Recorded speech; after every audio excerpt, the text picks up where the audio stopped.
Assalamualaikum warahmatullahi wabarakatuh. Selamat pagi. Kami dari kelompok 1 ingin menjelaskan tentang bab 3, yaitu laporan keuangan sederhana. Yang pertama, A. Memahami laporan keuangan. Laporan keuangan merupakan suatu catatan informasi tentang keuangan dalam perusahaan atau dalam periode akuntansi. Laporan keuangan digunakan supaya bisa memperlihatkan atau memperjelas posisi keuangan, kondisi keuangan, serta kinerja dalam perusahaan tersebut. Laporan keuangan juga merupakan hasil kegiatan perusahaan yang memberikan informasi keuangan di perusahaan yang berguna dalam perusahaan itu sendiri maupun di luar perusahaan. Jenis laporan keuangan yaitu ada laporan arus kas, laporan perubahan ekuitas atau modal, laporan laba rugi, serta laporan neraca. Yang pertama, laporan laba rugi itu menunjukkan hasil operasi perusahaan selama periode akuntansi. Yang kedua, laporan arus kas itu memperlihatkan informasi tentang penerimaan kas atau pengeluaran kas secara rinci atau selama periode akuntansi. Kemudian yang ketiga, laporan perubahan modal atau ekuitas menunjukkan sumber dana atau penggunaan atau alasan yang menyebabkan perusahaan dalam modal atau ekuitas. Kemudian yang terakhir, laporan neraca itu menunjukkan jumlah aset, kewajiban, dan ekuitas dalam perusahaan. Berikut adalah alur kegiatan keuangan suatu perusahaan, yaitu yang pertama bukti transaksi, pembelian, penjualan, penerimaan, dan pengeluaran. Bukti pencatatan sama seperti kegiatan transaksi, yaitu pembelian, penjualan, penerimaan, dan pengeluaran. Yang ketiga, pengelompokan transaksi keuangan.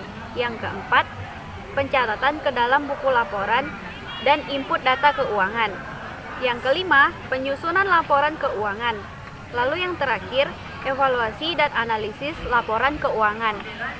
B. Tujuan laporan keuangan. Beberapa tujuan laporan keuangan dalam suatu bisnis diantara lainnya adalah sebagai berikut. 1.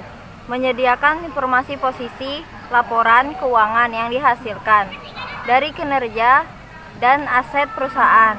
Informasi ini sangat dibutuhkan oleh para pemakai laporan keuangan sebagai bahan evaluasi dan perbandingan untuk melihat dampak keuangan yang timbul dari keputusan ekonomis yang diambilnya. 2. Sebagai bentuk pertanggungjawaban manajemen atas sumber daya yang dipercayakan kepadanya.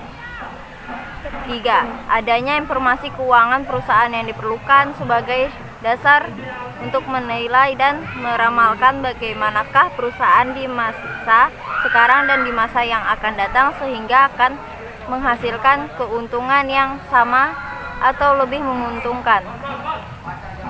4. Menunjukkan informasi perubahan posisi keuangan perusahaan yang bermanfaat untuk menilai aktivitas investasi, pendanaan, dan operasi perusahaan selama periode tertentu. 5. Menilai kemampuan keuangan perusahaan sebagai bahan pertimbangan dalam pengambilan keputusan investasi. C. Manfaat laporan keuangan. Berikut ini adalah rincian manfaat dari laporan keuangan. Yang pertama, investor.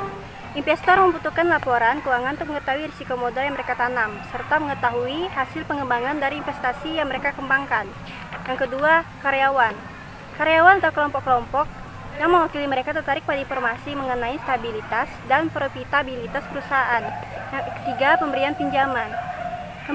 Pemberi pinjaman tertarik dengan informasi keuangan perusahaan yang memungkinkan mereka untuk memutuskan memberikan pinjaman atau tidak dengan mempertimbangkan kemungkinan apakah perusahaan tersebut mampu membayar pinjaman serta bunganya pada saat jatuh tempo. Yang keempat, pemasok dan kreditur lainnya.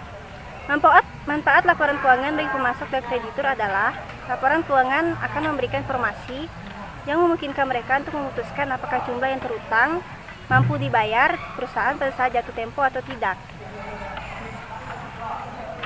5. Pelanggan.